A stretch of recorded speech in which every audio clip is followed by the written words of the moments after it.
c'est parti. Bezrat Hashem Bishuato continue l'Ichot Shabbat en premier lieu. Qu'est-ce qu'on a le droit de lire ou pas le Shabbat? On n'a pas le droit de lire Shabbat ou même lire des yeux sans prononcer les mots, une lettre de sujet subtil, un compte rendu de ton compte en banque, une facture de gaz, d'eau, d'électricité, de téléphone, un contrat de location, tout contrat de travail, des magazines de business, etc. Torah Box, c'est ça? C'est quoi Torah Box? Non. Et la pub dedans? Non, c'est sourd. Kodesh. C'est sourd? Non, de lire la pub qui est dans le Torah Box ou dans n'importe où. D'ailleurs, c'est pour ça qu'il faut être vigilant en général dans tous les feuillets shabbatiques. C'est mieux de ne pas faire de publicité. Parce qu'automatiquement, les gens traversent des yeux et sans le vouloir, ils sont attirés. C'est le but de la publicité. Comment ils vont faire pour les produire? C'est un problème, c'est un mirchol. La halakha ne va pas changer à cause de cela. Bien sûr. Maintenant, aussi lire les prix qui sont sur les vitrines. Oui. Ouais, là aussi on n'a pas le droit. On n'a pas même de regarder dans la vitrine. De peur d'être attiré par l'objet. Donc nos sages nous ont interdit, s'appelle en hébreu, dans la Gemara, chitré et diotot. Des contrats de personnes simples. En d'autres mots, c'est des choses futiles. C'est pas une lettre de Torah. Tu comprends? Dans ce cas-là, tout ça, les sages ont interdit. On n'a même pas le droit non plus de les transporter. Un compte de téléphone, de transporter Shabbat, c'est Tiltoul. Même dans la maison, c'est Mouktsé. Mouktsé. Ah, c'est nous, c'est pas tout. Mouktsé. Rabbi, j'ouvre une porte, je prends un talit et il me tombe quelque chose. Et ce quelque chose, c'est quoi? C'est une facture, par exemple. Non, c'était fini. Ouais. On peut le relever parce que le filet, c'est kavod. Ouais. On peut pas le laisser par terre. Il n'y a pas le choix. Sinon, si c'est un objet quelconque, je le laisse tomber par terre. À moins que ce soit pas Mouktsé, ça dépend de quel objet. Si c'est une fourchette, il n'y a pas de problème. Non, pour manger, non. Un livre, quelque chose, un cahier. C'est un cahier qui est all, un crayon, non. Un cahier Kodesh, oui. Un crayon, non. Voilà, je le laisse par terre. Tout dépend. Et maintenant, on parle de chez Elad Shalom. Saluer. Ah oui, ça. En d'autres mots. Gami Geret chez Elad Shalom, une lettre de salutation. Tu as une correspondance avec un ami, de temps en temps, il te raconte des nouvelles, comment vas-tu, etc. Et même dans ce cas-là, ils ont interdit nos sages de le lire pendant Shabbat, même aux yeux. Pourquoi?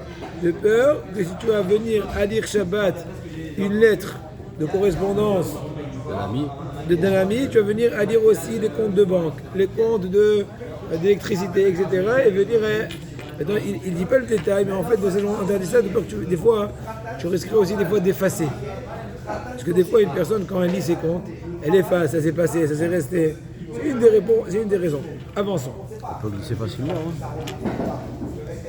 Ouais, il faut être vigilant, effectivement. On a le droit de lire, par contre, par ailleurs, Moutar l'ikro ben Shabbat motarot she'enem mitzvah. On a le droit de lire au Shabbat des annonces de mitzvah. Par exemple, les temps des prières, ou des shurim de la Torah, ou des drashot, ou bien des rassemblements pour renforcement de la Torah et de rapprochement des cœurs. Mais lire des annonces qui sont en rapport avec une chose commerciale, même si c'est une mitzvah, mais c'est commercial. Par exemple, une annonce de la vente d'étrogim. C'est vrai que le étrog, pour Sukkot, c'est une mitzvah, mais en fin de compte, celui qui fait l'annonce, et il aime bien la mitzvah, mais aussi il aime bien l'argent va lui chauffer la poche. Ouais, ou bien une annonce qui est de vente de livres de Kodesh, non plus interdit. On n'a pas le droit de lire de telles annonces de Shabbat. Et c'est bien que depuis la veille de Shabbat, on soit vigilant d'enlever de tableaux d'affichage à l'entrée de la synagogue toutes les annonces publicitaires et ce qui peut ressembler pour ne pas faire trébucher le public à lire, même des yeux. Interdiction. D'ailleurs, c'est joli. Il y a dans l'immeuble qui est à côté de chez moi, j'habite au 14 rue Povarski. L'immeuble d'à côté où habite mon frère, le 16, ils ont un tableau d'affichage. Ils ont aussi une certaine barre avec un rideau. Et vendredi, ils tirent le rideau. C'est joli. Ils tuer le rideau pour empêcher les curieux, par erreur, de venir à s'emballer, à regarder des annonces interdites, à lire même des yeux. Joli. Selon Ikaradin, on a le droit de lire. Il a dit un truc, mais comme je suis pas d'accord, je le saute des yeux. Moi aussi, je les trucs des yeux. Je suis pas d'accord avec lui. J'ai le droit. Je peux pas enseigner. Non. Je peux pas enseigner parce que je suis pas d'accord. On peut savoir ce que c'est. Il parle des journaux. Bon, il parle de gravité des journaux. Bon. Ah, bien sûr. Non, je suis d'accord que c'est grave. La chotte. Moi, j'aggrave encore plus, donc c'est pour ça que je suis pas d'accord avec ces nuances. Maintenant, anonyme du Shabbat. D'ailleurs, moi, je dis la vérité, même des anonymes. Je peux donner des exemples. Ceux qui comprennent, il n'y a qu'à comprendre. Il y a des anonymes. Anonymes, c'est-à-dire des feuillets shabbatiques. Comme ça. Non, c'est... Anonyme, ça. Oui, alon, un feuillet. Il y a des feuillets, mais vraiment, ils sont voués à une certaine couche de la société. Tu ne peux pas faire rentrer dans une maison où ils sont en coulotora. Parce que tu vois, il y a des genres de photos, d'actions, ils sont en train d'interviewer des gens qui sont retournés de l'autre côté et tout. Ça refroidit. Vous comprenez? Comme on dit, c'est comme, excusez-moi du terme, hein, ne prenez pas l'exemple, comment dirais-je, exactement, mais l'idée. C'est comme l'Avdine d'un plombier. Excusez-moi du terme. Il a les mains qui sont mauvais. Mais c'est pas pour autant que tout le monde doit faire rentrer ses mains dans les égouts. Toi, il a besoin. On n'a pas le choix. Comment est-ce qu'on dit? Mais c'est pas pour autant que toi, tu vas aussi faire rentrer sa main. L'exemple, vous avez compris. Le feuillet du Zamir, c'est possible Et je ne veux pas me prononcer. Je veux pas me prononcer. Tire en touche. Il shot en touche. Au foot. On avance.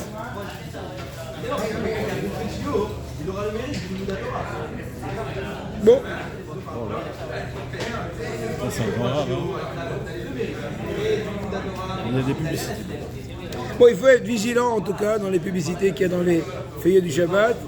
Être vigilant soit de les annuler complètement, soit de les mettre dans un endroit. Il y en a qui mettent auparavant en haut prière de ne pas lire sa Shabbat. Entre nous, ils viennent protéger, ils essayent, mais en général, l'esprit curieux de l'homme fera l'inverse. À la rigueur, tu peux mettre des couleurs et il sait qu'il y a un truc spécius, suspect. Je dis, ne lisez pas, ça veut dire, ah oui, je vais lire ce qu'il ne faut pas lire. Non, je vais lire ce que j'aurais pas dû lire pour savoir ne plus lire. C'est la nature humaine. On a un exemple sur les paquets de cigarettes. Exactement. Il a fumer dessus, il fume. Continuons. Ça sert à rien. Continuons. Il fume encore plus. Moi, aider à eux qu'ils enfants ils rentrent à la maison, mais ils sachent que moi je ne fais pas rentrer. Maintenant, lutter contre eux, je peux pas parce que bon. Mais j'ai dit, papa, il n'est pas d'accord. Maintenant, moi, je ne vais pas vous faire la guerre. Mais en tout cas, je veux informer que je ne suis pas d'accord. Vous le sachiez. Peut-être qu'un beau jour, vous allez comprendre. Bien sûr. Mais l'Itzod du Réol, c'est pas parce qu'on le distribue gratos que tu peux prendre tout ce qu'on te donne. C'est comme moi j'avais prospect, on dit, comment on dit, prospectus. Prospectus, on te met tout dans la boîte, tu prends que tu te sens obligé de le faire monter à la maison. Moi je mets tout à la poubelle automatiquement. Il n'y a aucun journal, il n'y a qu'un seul journal qui font rentrer mes enfants, et encore, moi je le fais que pour leur faire plaisir. Moi ça ne m'intéresse pas du tout. Un truc très toranique et tout. Et quand même je suis pas d'accord. Mais si on reste wallo. Aucun journal, wallo. Melitzot de Réol chez les Tanout Ve'eve. Assour les Krotam, donc dire des blagues futiles, de la raillerie, des choses cholniques, on n'a pas le droit de dire. En fait, même en jour régulier, pas que Shabbat. À faire raison Shabbat, espèce de profanation de la sainteté de la Shabbat, faire entrer de l'esprit léger pendant le Shabbat. Maran il dit un truc plus grave. Shanaour, Richot Shabbat, Siman, Shin Zain, Saïf Tet Zain. Qu'est-ce qu'il dit là-bas? Que celui qui lit dans ce genre de journaux est en train de transgresser l'interdiction au Moshav Letzim. C'est une assemblée de railleurs. De Hod Kama Isurim Amorim, encore beaucoup d'interdictions dans cela. Baruch Hashem, aujourd'hui, il ne manque pas de bons livres qui sont, comment dirais-je, bien purs et bien. On vient de chercher toutes ces bêtises-là. Les Havdil, c'est pour être tzadikim. Et toute autre chose éducative, toranique, bien vérifié, bien, comment dirais-je, dirigé. Est-ce que Le les Midrash. livres d'histoire, Oui. le Midrash est super, extraordinaire. Tanaïm Akdoshim, Kodesh Kodashim, c'est venu Moshe Marsinai. Les livres d'histoire des Goïm, comme les guerres, etc., on n'a pas le droit de lire. On n'a pas le droit de lire Sabbat et livres d'histoire. Je vais faire maintenant, comment dirais-je, un commentaire sur la Deuxième Guerre mondiale. 39-45. Il dit, alors, il y a eu l'Anschluss, et ensuite il y a eu l'Autriche, et le Mzrob il est tombé, il y a eu le krach boursier de l'année 29, et comment il s'appelle, le Mussolini, Tahmzalo, et tout ça, et le chauve là, de RSS, comment il s'appelait, j'ai oublié son nom, Khrouchtchev, et tout ça. Al-Khou Kappara Am Israël. Voilà, on y va. Oui, tu voulais quelque chose? Non. Allez, même chien. Et je peux. Il a le droit, tu vois, c'est le président de la République. Non. Le Midrashim, c'est les Tanaïm, il y a des Tanaïm là-dedans. Tanaïm, que Tanaïm. Les rabbins de la Mishnah. Ça remonte à 2000 ans le Midrash. Plus ou moins, oui. Bien sûr. Et bien sûr. Voilà, j'ai la réponse. Il y a des Midrashim qui sont un peu plus tardifs. De Aharonim, mais bon, ils sont peu. Le Midrash Rabbah, Midrash Tanhuma. C'est lequel le Midrash des Tanaïm? C'est lequel le Midrash? Midrash Rabbah. Rabbah. Midrash Tanhuma, c'est Rabbi Tanhuma. Tanhuma. Otiet de Rabbi Akiva. Sifra, Sifri, Mechilta, Psikta Rabati, Avod de Rabbi Nathan. Donc va. Naïm. אין ספק שעוון רכילות אמור ביותר הוא כאשר אדם קורא מדברי רכילות לשנאה בין שני אדם שהיו עד אז ידידים, deux personnes qui jusque-là étaient des bons amis et maintenant de par le fait que tu as colporté de l'un à l'autre, David et Jonathan ils étaient aimés à fond, mais puisque un il est venu salir l'image de l'autre devant son ami, c'est le plus grave רכילות, la plus grave רכילות, mais quand même חשוב להדגיש, c'est important à mettre en évidence, כי גם אם כבר קודם לכן שרה שנאה בין השניים, מספר אחד מהם כעבירות דבקותו, même si c'est déjà, comment dirais-je, en mauvais rapport. Mais le fait que tu es venu détériorer encore plus les rapports, c'est une interdiction. Exemple, Shapira, c'est un nom de famille, et Danieli, imaginons. Les gens sont des noms imaginés, imaginaires. Lerner. Shapira et Danieli, Shapira et Danieli, ils étaient en concurrence pour qui va devenir le président de la Tnoua, du mouvement. Un certain mouvement, je ne sais pas quoi, le mouvement des sportifs, De jeunesse. des écologistes. Mais Emet Amoula et Tako Arifa, donc la concurrence était très piquante et amère. Une semaine avant les élections, ils sont devenus de véritables ennemis. La veille des élections présidentielles, Aaron a entendu que le bras droit de M. Danieli, celui qui se présente au présidentiel, les affaires finies, Ketzat Shapira Megane Be'arifut de Danieli. Il est venu, donc le bras droit de Danieli a entendu dans le discours électoral de Shapira, Danieli, je le connais, il a fait du bagne. Il a cassé. והדבר כמובן חרה לו מאוד, הוא fait mal. השון הג'וואן אולם למרות שכבר שורד Eva a dit qu'ils sont déjà malheureusement ennemis déjà. Monsieur le bras droit de Danieli va, bouche cousue, ne pas rajouter du pétrole sur le foyer de l'huile. Sur le feu. De l'huile. Merci pour votre correction de syntaxe. C'est ça qu'on appelle Pour la maman. c'est ce qu'on appelle la haine gratuite. C'est quand on rajoute. C'est la haine gratuite. Aïe aïe aïe aïe aïe aïe. Et les vrais amis, les vrais sadikim, eux, ils ne peuvent pas se mettre en porte-à-faux par rapport à un autre sadik. Jamais ils se mettront. Si on propose deux postes, vraiment, ils se retirent. Bon, vous Bien êtes sûr. prêts maintenant au Ils prochain. encouragent en plus. Registre. Ça, c'est le Tu seul. t'en vas à moins quart, en plus tu veux te rachot avant. Entre Amish Dakota. Tu veux faire des drachotes, tu restes qu'à 10 heures.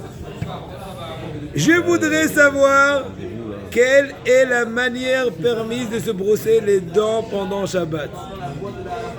Il existe plusieurs problèmes. Oh là là, mais vraiment, soyez un peu plus cool. toujours... Mais la Torah. C'est la pâte. Et si vous utilisez du dentifrice classique, ce n'est interdit au titre de l'interdit d'étaler pendant Shabbat. Si vous saignez des gencives systématiquement, c'est interdit étant donné du cause de saignement. Donc, il faudrait utiliser la dentifrice liquide et une brosse à dents souple synthétique. Par ailleurs, il faut utiliser une brosse à dents réservée pour Shabbat pour éviter une action non shabbatique, Uvdin de Ol s'appelle, et ne pas laver la brosse à dents après son utilisation, car on enfreint l'interdit de préparer du Shabbat pour la semaine. Regardez combien de détails. Dentifrice liquide et pas de pâte. Gencive non sensible. Brosse spéciale pour le Shabbat. Ne pas rincer la brosse après. Celui qui permet de prendre même une brosse à dents qui n'est pas spéciale pour Shabbat. Et c'est mieux celui qui peut. Oui. Voilà. Et ne pas rincer. Attends, tu poses une question. C'est dégoûtant. Oui. Si ça risquait de dégoûter le public qui va être à côté, soit tu trouves une planque, comme ce qu'on dit, sinon effectivement, pour ne pas dégoûter autrui, ce serait sûrement permis parce que ton but premier n'est pas de rincer La brosse. ta brosse comme ne pas dégoûter ton prochain. Elle est faite que pour Shabbat, cette brosse. Oui, d'accord, mais quand même, des fois, c'était bon, tu la reposes après. Tu as vu les deux brosses où tu la poses? Tu la poses à l'évier? Non, sur l'évier? Non. Ta femme va venir Non, après. non, Ça va la dégoûter. J'ai fabriqué un. Mais toi, tu es spécial, Baba. Tu n'es pas tout le monde. Bien un étui de la brosse dedans. Ah, Je cher. ne peux pas la laver. Il vaut mieux ne pas la laver, qu'on la carotte. Sinon, vous pouvez plus simplement renoncer au brossage en tant que tel et vous nettoyer la bouche avec une solution à gargariser. Ah oui. Liquide. Ça, Pendant Shabbat, on n'a pas le droit. ouais, comme, comment ça s'appelle? Gargariser, on n'a pas le droit. Mentol, non pas mentol. Mentoler au Shabbat et éviter ainsi tous les problèmes. On n'a pas le droit de gargariser. Pourquoi? Non, c'est pas une troufa. Non, il faut poser une question. On n'a pas le droit, par exemple, de prendre. Je donne un exemple. On n'a pas le droit de prendre de l'eau salée et gargouiller la bouche. Voilà. Parce qu'il s'appelle refoua. Parce qu'en général, une personne en bonne santé ne fait pas ça. Non. On le fait que pour un but médical, c'est interdit. Voilà.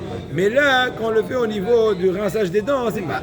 C'est vrai qu'en fait, c'est plutôt journalier. Ouais. Même une personne qui est en très bonne santé Elle a le l'habitude tous fait les jours de faire ça. quand elle est pressée pour un peu désinfecter la bouche. Ouais. C'est pas un truc pour enlever une maladie comme pour se sentir frais. Ah, d'accord. D'accord?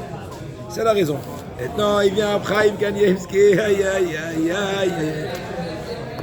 On est au 22e chapitre qui parle maintenant de la vertu de l'humilité. Anava. C'est l'humilité. Anava. On a enseigné dans Pirkei Avot de 4e Pérec. Me'od, eve shfal ruach. Shtikvat enoj rima. Beaucoup, il faut avoir un souffle bas. Parce que, en fin de compte, la personne, à quoi elle est vouée? À être vermine. Baba, qui tu es? D'où tu viens? Où tu vas? Entre-temps, tu te gonfles, mais... Tu repars dans la vermine. D'ailleurs, moi, j'ai dit un remez. C'est marqué dans Pirkei Avot, il amène Perek Dalet, Mishnah Dalet. Perek Dalet, Mishnah Dalet. Dalet, le mot Dalet, c'est aussi Dalout. La lettre Dalet, c'est Dalout. C'est quoi Dalout? Pauvreté. Se sentir démuni, pauvre. Et j'ai fait une analogie, et j'ai marqué ça dans mon sefer qui va bientôt sortir, Bekat HaMishpat, une analogie qui dit que aussi, que Hommage Devarim, Perek Dalet, Pasuk Dalet, qu'est-ce qui est marqué là-bas? V'atem adevekim b'Hashem l'ogechem ha'imkochem hayom. Vous qui êtes attachés à Kadosh Baruch Hu, vous allez vivre à tout jamais. En d'autres mots, je fais une analogie entre Dalet et Dalet. Si tu es la Hanava, Me'od veshvaroua, Pirkei Avot Dalet, tu auras des varim, Dalet. Quoi? Dvekut b'Hashem. Un petit remède. J'ai marqué ça dans le Sefer. Maintenant, ils disent, nos sages dans Maseret Avodah Dafkaf Amoud Bet, Zeirut mevi'a l'idée Zerizut. On sait très bien la braïta sur laquelle a été institué le Sefer de Messiat Echarim, le guide, le sentier, le Sidat, le sentier, non pas le guide des égarés, le sentier, non, Messiat Echarim, le sentier des justes. Et Sila, oui, n'est-ce pas? Il a été traduit par Rav Shriki, de façon extraordinaire, il y a encore d'autres traductions. Mais en tout cas, Zeirut mevi'a l'idée Zerizut. Au début, on dit que le zèle, va nous entraîner, pardon, à l'inverse, la prudence va nous entraîner au zèle, et ainsi de suite. Et à la fin de l'échelle, comme ce qu'on dit, Anava, la modestie, elle est plus grande que tous. Et sur Otiot de Rabbi Akiva, il est mentionné dans Otnout. Et les Ramida Tova Ba'olam, qu'Anava, il n'y a pas une plus belle vertu dans le monde comme la Anava, la modestie. Au Bessanedrin, Pe'et Amoudbet, il est marqué dans le Maseret Sanhedrin là-bas comme ça. Qui est considéré comme Ben Olam Haba, qui est considéré comme une personne qui mériterait le monde futur, une personne qui est modeste.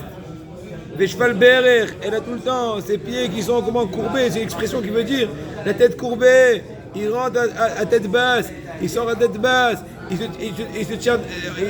s'envoie jamais des roses, il tue la Torah avec, comment dirais-je, sans cesse, et le Mazik Tova la Hatzra, ça veut dire, il ne se donne pas de mérite. Au début de Maseret Eretz Zuta, il est mentionné ainsi. Darkan Shadimide Aramim, l'habitude des pieux, des érudits en Torah. Quoi? Anab, Shafel Roi, Alou, Ve'aouv, le Choladam. Donc un véritable David Aram. Modeste, il se sent bas, il a un esprit bas, dans le sens qu'il n'est pas orgueilleux. Alou, il se laisse vexer, aimé par toute personne. Shafel Enchebeto, même par rapport à sa famille. Il ne rentre pas comme le shérif. Non, comment ça va? Il y a quoi à manger, etc. Bekala Rabati, Frère Gimel, qu'est-ce qu'il a mentionné là-bas? Afilu atmashlim bechol amidot, même si tu es complet dans toutes les bonnes vertus, si tu n'as pas la modestie, tu es manquant. Ainsi, on dit, Achi Amri Be'ansha, comme ça ils disent les gens. Ma gavra rabba plania ilule ga'ava. Telle personne, combien grand il aurait été, mais c'est dommage, il est orgueilleux. Haval. Avot, Perake Misha Yutet Jarabchaim. Ruach Nemucha, Venefesh Felam, David Shabam Vinu. Celui qui a un souffle bas, un esprit, comment dirais-je, sans orgueil, eh bien il est considéré étant un disciple d'Abraham Avinu. Par contre, à l'inverse, Ruach Gevoa, Venefesh Re'ava, Mitalmidav Shel Bi'amasha. À l'inverse, celui qui est orgueilleux, qui a un souffle hautain, n'est-ce pas? Eh bien, il est considéré comme élève de qui? De Bi'am Raja. Le salaire de celui qui est modeste. Ils ont dit nos sages. He Amoudbet dans Sota. Mishdato Shfela Alav. Malé Alav Akatou. Qui ilou écrivent Kol Akorbanot Shvaola. Celui qui a l'esprit bas, eh bien, c'est comme si qu'il a offert tous les genres de sacrifices à Kadosh Baruch. Incroyable. Tellement il est aimé. Et nos sages nous ont enseigné dans Iouvin Yud Gimel Amoudbet. Qu'est-ce qu'il est mentionné là-bas? Tout Kol Amashpil Atzmo Kadosh Baruch Makbio, tout celui qui se rabaisse, Hachem le rehausse. N'aie pas peur, tu vas pas perdre la main. Sois conciliant, sois gentil, sois aimable. Aie pitié de l'autre. Ne cherche pas à l'ishlot alam. Ne cherche pas à t'emparer de lui. T'en fais pas, Hachem, qui saura te surgrader. Nos sages dans Mishnah de Rabbi Eliezer Perek Yud disent En HaKadosh Baruch Hu morish ta'olam habe ela lanavim. HaKadosh Baruch Hu il fait hériter le monde futur qu'aux modestes, qu'aux personnes modestes. Mais HaKadosh Baruch Hu ne fait résider le souffle divin que sur celui qui est modeste. Et ainsi il est mentionné dans Gemara Masechet Nedarim Daf Lamed Et que HaKadosh Baruch Hu ne fait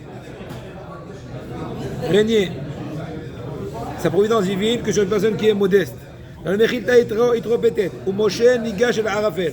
On parle par rapport à Moshe qui s'est approché de la nuée, qui était autour du mont Sinaï avant l'acceptation de la Torah, n'est-ce pas? Où Moshe Nigash el Arafel, Migaramlo, par quel mérite tout Am Israël a une certaine limite, ne pas dépasser au pied de mont Sinaï. Et Moshe, qui est en train, comment dirais-je, d'avancer, c'est de par le mérite de sa modestie. Comme c'est marqué, Ish Moshe et l'homme Moshe, Anav Meod, était très modeste. Magida Katou, le Midrash nous dit que le Passouk vient nous enseigner, nous informer. Shekol Mishu, Anav Sofo, Lachrot, Shrina, Ima Adam Baaretz.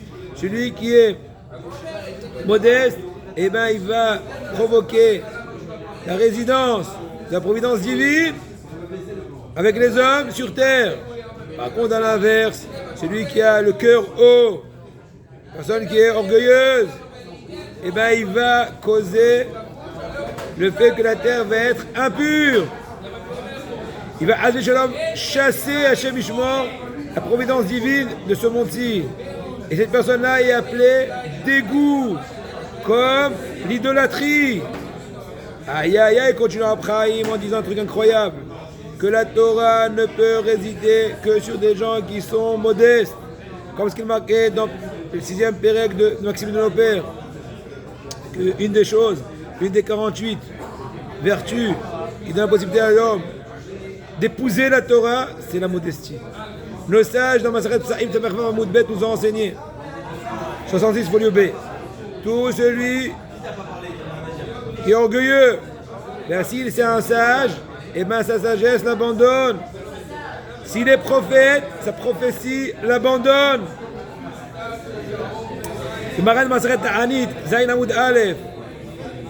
La Torah ne peut résider, ne peut être contenue, ne peut rester. Et la bémiche d'Atosh fait là que celui que son esprit est bas, il se sent pas. Il se sent pas pour quelqu'un. Merci Hachem. Quel mérite j'ai de pouvoir me délecter dans la Torah. Je ne fais pas de mérite. Yerushalmi va monter avec une bête à la Chavav.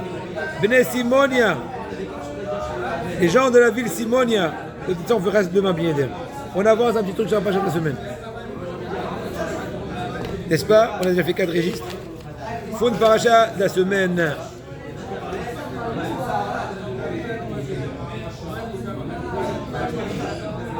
Eh bien écoutez, Roi Chaim Akadosh, il est là. Zechutot shkun ma'ana, que le mérite du Roi Chaim Akadosh nous protège. Adam she'ovrim alav isurim v'chol hazman hu margish sheyesh alav dinim. Une personne qui a beaucoup de difficultés et il sent qu'il y a des rigueurs qui sont en train de résider sur lui, on dirait. Qu'est-ce qu'il doit faire pour pouvoir achever cet épisode-là, ou plutôt bien la passer? D'enlever de lui les rigueurs, se débarrasser des rigueurs. Le Or HaChaim HaKadosh Rabbeinu Chaim Ben Attar, il te dit dans la paracha que le meilleur remède pour tous les tsarot, c'est accepter les difficultés avec joie. Malgré la difficulté dans cette chose-là, c'est le meilleur remède. Et la compréhension. Sheyesh Retzon Hashem Ka'et Ha'asoto Yisurim. Akadosh Baruch Hu veut maintenant lui faire des mortifications, des difficultés pour le nettoyer. Il est en train de le désinfecter. Et c'est la meilleure chose pour nous. Vous savez qu'Akadosh Baruch Hu maintenant, s'il me donne cette difficulté, c'est le mieux pour moi.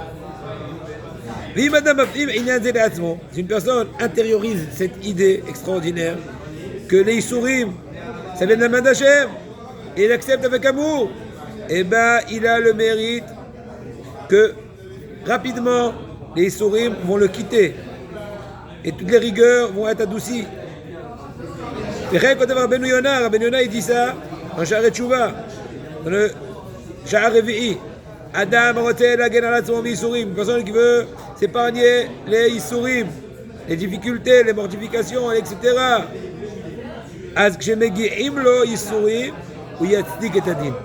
C'est-à-dire accepter avec justice que Hachem a fait, il n'y a pas d'erreur. Être conscient que c'est faute à lui, c'est lui qui a causé toutes ces difficultés, tous ces Issourim, magen me Issourim arber ouim lavo alav. Mais où il a vu qu'un et mirtavo miuach azon ish. Écoutons les propos de Rabbeinu Avraham Yeshayahu Karelitz, dit le Azon Ish, qui est écrit dans la lettre suivante ainsi. Hakol ovrim et ha'im ba'olam. Tout le monde traverse cette vie dans ce monde-ci. Et là, je me et kol meorotem mitor sim'a. Mais il y en a qui reçoivent toutes les étapes de leur vie avec joie. Et il y en a qui reçoivent cela avec pleurs, tristesse, difficulté. Anixar benkar ou benkar lo ishtane. Il te dit le Hazan Ish, c'est dommage. Ce qui a été décrété, ça va se passer. Donc dans tous les cas, tant qu'à faire, il vaut mieux accepter les choses avec joie et compréhension. De toute façon, tu dois le faire. Si tu fais, passe-le bien. Il vaut mieux traverser cette étape-là avec le sourire.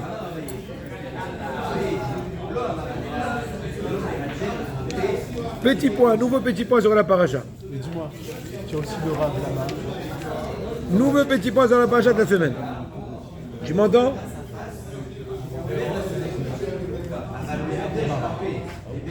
וידבר יוסף אל בית פרעה לאמור, דברונה באוזני פרעה לאמור. Dans la paracha à nous, paracha de Vayahi, quand Yosef veut enterrer son papa Yaakov une fois qu'il est décédé, alors il envoie Yosef à dire à Paro que écoute, mon papa est décédé, je dois l'enterrer, donne-moi la permission, malgré que je suis le vice-roi égyptien, d'aller en Eretz de Canaan pour accomplir le serment que j'ai fait à mon papa d'enterrer là-bas.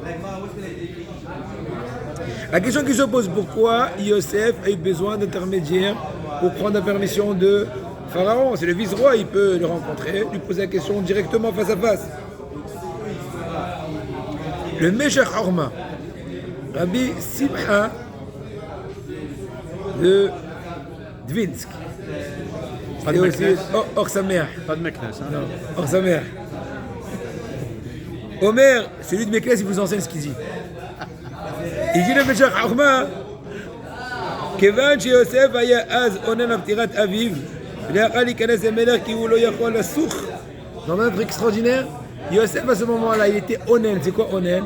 C'est l'étape où la personne est entre le décès et l'enterrement du son proche. Or, une personne onen n'a pas le droit ni de se doucher, ni de couper les ongles, à faire de pas se parfumer. Or, venir tel devant le roi, c'est déshonorable. Donc il a préféré utiliser pour l'honneur du roi les intermédiaires pour faire le pourparler que de venir lui-même. Extraordinaire. Un dernier petit point avant de vous souhaiter bonne journée. Yosef Atzadik, à quel âge est Niftar, on a dit, n'est-ce pas, à l'âge de 110 ans, comme ce qu'il est mentionné à la fin de notre paracha, à la fin de Vayahi, à la fin du Humash Bereshit. La Gemara Masechet Brachot, Afnouné Amoud Aleph nous dit, pourquoi Yosef est-il mort à un âge si jeune? Relativement, c'est vrai qu'ils sont tous morts ou à 120, ou même Lévi et Niftar à 123. On en a déjà parlé. Il y en a qui disent parce qu'il s'est comporté avec Rabbanout, les ordres, commandant en chef. Relativement à son degré, apparemment, si je comprends bien, il voyait de l'orgueil. C'est marqué que Rabbanout mekabberet be'aleh Hashem Ishmo. La Rabbanout, elle enterre ceux qui l'utilisent. Encore une fois, s'il fait Hashem Shamaim et prie Hashem, il n'a pas eu le choix de prendre le poste. C'est d'autres choses, Hashem Yahazor. Mais de façon très générale, il vaut mieux s'éloigner de la Rabbanout. Je ne parle pas de la Rabbanout. Vous avez compris, de ne pas être responsable. Quand il n'y a pas le choix, il n'y a pas le choix. Il demande à la prochaine tzadikim et faire Ishtadout Shem Shamaim.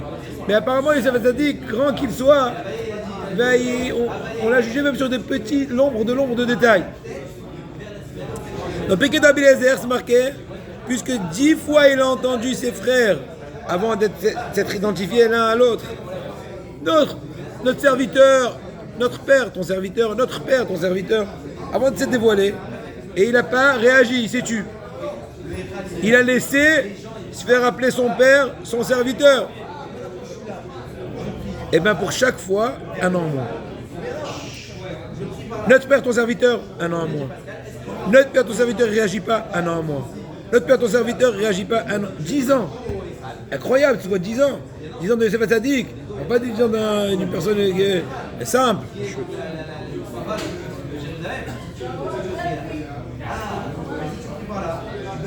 C'est la question qui se pose comme ça. Encore, au lieu de 120, 110 pour les 10 mots, on comprend le compte. La profondeur du din, il faut comprendre. C'est le degré de Yosef. Mais pourquoi, selon le premier avis qui te dit que Yosef a vécu moins, c'est parce qu'il s'est comporté en rabbanout, en directeur en chef. Pourquoi 10 ans? Pourquoi pas 1 an? Pourquoi pas 2 ans? Pourquoi 10 ans? Le chiffre 10. Il répond un truc extraordinaire. Matzinu besota midat tova meruba midat pour anout picheva. C'est très bien que quand Hashbrou il vient gratifier, il paye x7, relativement quand il vient punir. Si pour punir, il donne 1 kilo pour 1 kilo, par exemple, hein, pour pour gratifier 7 kilos pour 1 kilo. Exemple, vous avez compris? Fois 7. ויש אומה שמתאינו בסוטה מידה כי במידה רעה משלמים פי 7. Une seconde, je reprends. אז אם בסוטה מידה טובה מרובה מידת פורענות פי 7. כי במידה רעה משלמים פי 7. כן, המידה טובה minimum פי 7. כאילו, si, je corrige, si quand une personne est punie, elle est punie fois 7, donc quand elle est gratifiée, elle est au moins gratifiée fois 7 si ce n'est plus. D'accord? Voilà, Yosef, maintenant, combien de temps il a souffert en Égypte? 13 ans. Depuis l'âge de 17 ans jusqu'à l'âge de 30 ans. 30 ans, il est devenu vice-roi. N'est-ce pas? Donc maintenant, combien de temps il a souffert? 13 ans. 12 ans en prison. Et encore 1 an chez Potiphar au préalable, auparavant. N'est-ce pas? Ça fait 13 ans? Très bien. 12 ans en prison, imaginez-vous. Hein? Continuons. ואם מכפילים את זה בשבע, אז מגיע לו 91 שנים טובות. Mais maintenant, s'il a souffert 13 ans, combien en bon ça doit être fois 7? Faites le compte. 13 fois 7, 91 au moins. Et là, chez Yosef, il rek 80 shana. Yosef n'a régné en Égypte que 80 ans. De l'âge de 30 ans jusqu'à 110 ans, ça fait combien? 80 ans. Donc, où sont passés les 11 ans? Parce qu'on a dit 13 fois 7, 91. De 30 ans à 110 ans, ça fait 80 ans. Où sont encore 11 ans de 80 à 91? Et Shlomo, j'ai essayé au idoulo, à l'Avdecha, chez Amar. Il dit un truc extraordinaire. C'est Atam Sofer, il te dit ça. Il dit 10 ans, ils l'ont enlevé pour les 10 fois qu'il a entendu notre père. Et la 11e année, parce qu'il s'est comporté en rabbanout. Incroyable.